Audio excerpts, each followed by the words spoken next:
we'll be visiting Malaysia next week. It's a major challenge for not only for me in Malaysia, but also for ASEAN to showcase what's the meaning of centrality, why we need to engage with our neighbors, why our more positive, pragmatic position vis-a-vis engaging with everybody. Hopefully, most of the contentious issues can be resolved amicably. Our position in ASEAN is clear, that we are for free trade. We are guided by a rule-based economy. And that means our participation in the WTO, preceding GATT in the past decades. So I don't think there is a problem. So I'm extremely delighted when I engage with the leaders of ASEAN, without exception. Of course, countries will have their own priorities, their own specific priority in action, but without exception, may I repeat, that all leaders say ASEAN has to work together and present a more cohesive, coherent case within ASEAN and in our engagement with the rest, including with the United States of America. And to me, this is extremely heartening. I must, through you, convey again my deepest appreciation with them. Long discussions, and we'll continue other than that with other countries. In fact, Prime Minister of New Zealand was just online with me, just to ensure that New Zealand is not left out, and their keenness to collaborate with ASEAN and takes a common position vis-a-vis ASEAN. Prior to that, Foreign Minister of Australia contacted our Foreign Minister, and Secretary of State Rubio engaged with our Foreign Minister, and I continue with some of the close contacts of President Donald J. Trump. And in my discussions with presidents and prime ministers, many of these countries have some engagement with some top personalities in the United States, and we of course have these exchanges and benefit from one another. And I went through the trade ministers' recommendations, which is consistent with our view, and I think precisely that is what transpired in your assessment and your recommendations now. As I said, gale of creative destruction, why is it to be more creative? It's to strengthen our force.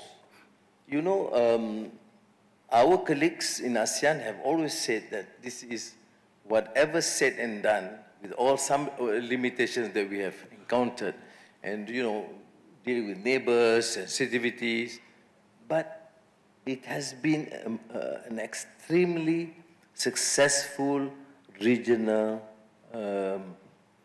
collaboration, you see.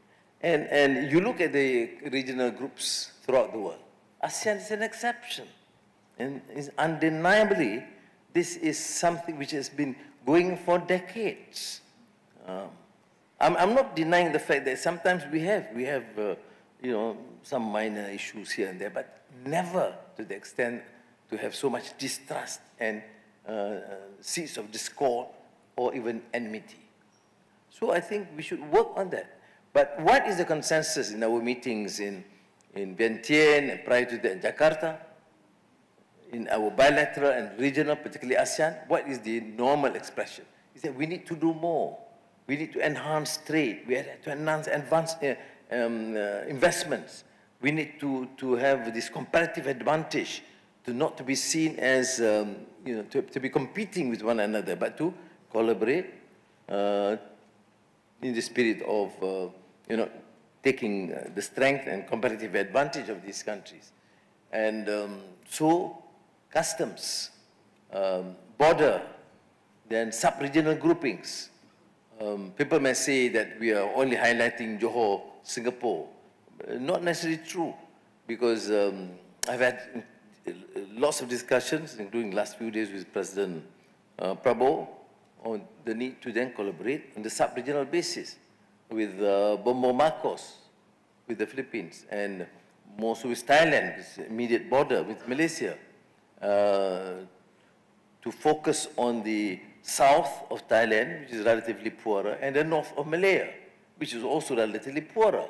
So we need to then forge this sort of understanding, which covers, therefore, customs, border, and propelling the economic collaboration and advantage of these countries. What I want to suggest is, of course, this is in line. I'm not giving anything new, but I'm just to reinforce this. With your support, then we will then push this agenda ahead. With Vietnam, for example, in the energy transition grid, ASEAN energy grid, of course, ideally we should go through Laos, Cambodia, Thailand, and down, but it will be phenomenal cost. We are at the second stage, but the first stage, for example, is energy grid from Vietnam undersea cable to north of Malaya, right through down to the south and to Singapore. And we were thinking of how to collaborate through Batam and then Sarawak to Sabah and even South Philippines. I mean, these are issues that we can not only explore, but we have to cement this and push fast enough. And there's no point of lamenting about problems that we can't easily resolve. Problem with the United States is not something that we can easily resolve. But intra-ASEAN trade, intra-ASEAN initiative, customs and investments, this we can. And I think we should do it at a faster pace. And, you know, finance ministers and governors are extremely influential in this country. That's why I was telling Amir why I didn't want to leave the post of finance minister, because this is influential. Because sometimes they're more influential than the prime minister and president. Don't quote me on this, you'll be in trouble. The media is here. But you can, with your immense influence and power, you should push the agenda forward. The understanding of the macroeconomy, the financial situation, the currency, combined between governor and finance minister, they are the peak, the pillar in any country.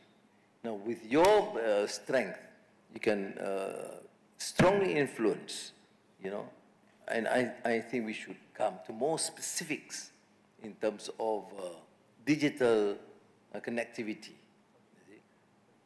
in terms of energy transition, in terms of cross-border trade, in terms of customs understanding, in terms of utilizing the capacity of industrial sector where you end up. There's no point on our smaller economies competing and undercutting each other. But there is a great benefit if we can, for example, prioritize what each country can excel, and we work together. And I take this very seriously, because this has been talked about, you know, since the 1990s. I remember Supachai was then trade minister, Thai trade minister, and later became WTO DG. But before that, he was one who was really vehemently pushing for this. He says, Anwar, we have great resources and wonderful sort of relations among us. It's extremely peaceful. But why can't we just push our leaders and convince them that the future, the answer is, of course, financial, digital, those days not yet digital, but trade investments among us. And I think it is my duty then, of course, to remind the issues relating to Myanmar is, of course, of concern, particularly the unfortunate earthquake and the devastation, which is horrendous. I'm thankful that many ASEAN countries, or most ASEAN countries, have offered assistance. We are in touch, and I think because of that, I have had direct engagement with Senior General Prime Minister of Myanmar to speak about humanitarian efforts.